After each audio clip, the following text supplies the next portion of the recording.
الحدید عربی زبان کے اندر کہتے ہیں لوہے کو، آئرن کو،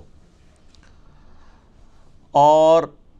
انگلش کے اندر اس کے لیے جو کیمسٹری میں یعنی سمبل یوز ہوتا ہے Fe، اور آپ کو حیرانگی ہوگی کہ جو پیریوڈک ٹیبل ہے اس کے اندر آئرن کا جو اٹامک نمبر ہے وہ 26 ہے، یعنی جو پیریوڈک ٹیبل کیمسٹری کا اب 2-3 سال پہلے وہ کمپلیٹ ہو چکا ہے آلموسٹ، جو اس کے مسنگ ایلیمنٹس تھے چند ایک ہی رہ گئے ہیں، اس میں اگر آپ چلے جائیں نا، جو کیمسٹری میں بھی جن لوگوں نے FSC کی ہوئی ہے، ایون میٹرک بھی سائنس کے ساتھ، تو اس میں آپ Fe دیکھیں، ویسے بھی آپ گوگل پہ جا کے لکھیں پیریوڈک ٹیبل آف ایلیمنٹس تو وہ پیریوڈک ٹیبل کیمسٹری کا آپ کے سامنے آ جائے گا۔ اس میں جو اس کا اٹامک نمبر ہے نا لوہے کا،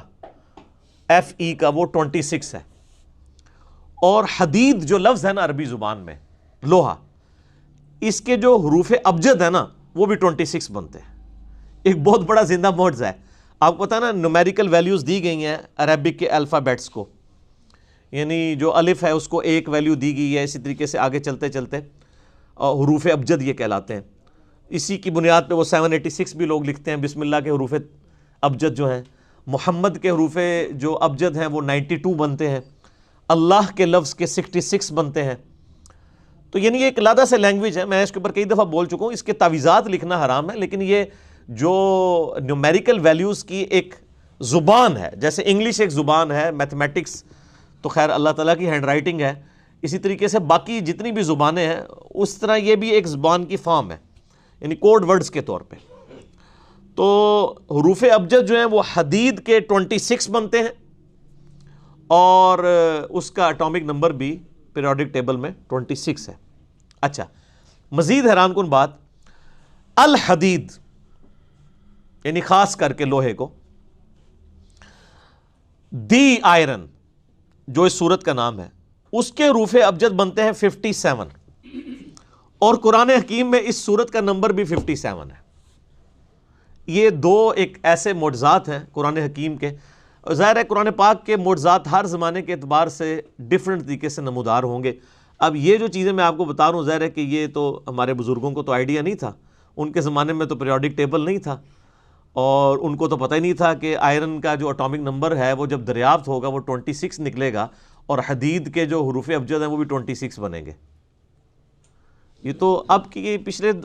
150 سال کی ساری گیم ہے۔ تو یہ قرآن حکیم کا وہ زندہ معجزہ ہے جو اللہ تبارک و تعالیٰ نے اس دور کے اندر ریویل کیا، تاکہ ہر زمانے کے لوگوں کے لیے قرآن حکیم میں خاص انٹرسٹ موجود ہو۔ ادروائز تو یہ ایک پرانی کتاب کے طور پہ ہی لوگ اسے پڑھ رہے ہوں گے۔ اور دوسری اہم بات قرآن حکیم میں سورۃ الحدید کے حوالے سے اللہ تعالیٰ نے ڈسکشن کیا ہے کہ ہم نے آسمان سے لوہا اتارا ہے۔ اب یہ بڑی حیران کن بات ہے، اس پہ بھی سائنس ہمیں بتاتی ہے کہ جو لوہے کی کمپوزیشن ہے نا، اس کے لیے ملینز آف سینٹی گریڈ کا ٹیمپریچر چاہیے، جو اس ارتھ کے اوپر پاسبل نہیں ہے۔ اور وہ کہتے ہیں یہ علیحدہ سے کسی سٹار کے اوپر جہاں پہ ٹیمپریچر بہت زیادہ رائز تھا، شہاب ثاقب کی فارم میں، میٹرائڈز کی فارم میں، زمین کی سرفیس کے اوپر بمبارڈمنٹ ہوئی تھی، یعنی ملینز آف ایئرز پہلے،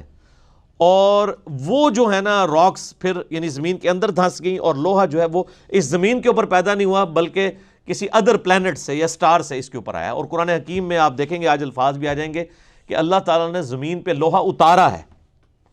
لوہا پیدا نہیں کیا، پیدا تو کیا ہوا ہے اس نے، کریشن ایکس نہیں لو کی ہوئی ہے، عدم ماں سے وجود، لیکن یہ جو سائنٹیفک فیکٹ ہے وہ بھی اس دور کے اندر ہمارے سامنے کھل کے آیا ہے، اور یہ ہمارے بزرگوں کو باتیں نہیں پتہ تھی۔ میں بزرگوں کا ذکر بار بار اس لیے کرتا ہوں کہ بزرگوں کو ہوا نہ بنائیں۔ بزرگوں پہ کئی ایک ٹروتھ ایسے ریویل نہیں ہوئے تھے جو ہم پہ اللہ تعالیٰ نے ریویل کیے ہیں۔ ہمیں یعنی نبی علیہ السلام کا مبارک زمانہ دور ہونے کا ایک ایڈوانٹیج بھی دے دیا کہ ہمیں اور طریقے سے اللہ تعالیٰ نے کمپنسیٹ کیا ہے کہ سائنٹیفک فیکٹس کے ذریعے قرآن حکیم کی حقانیت کھل کے ہمارے سامنے آ گئی ہے، الحمدللہ۔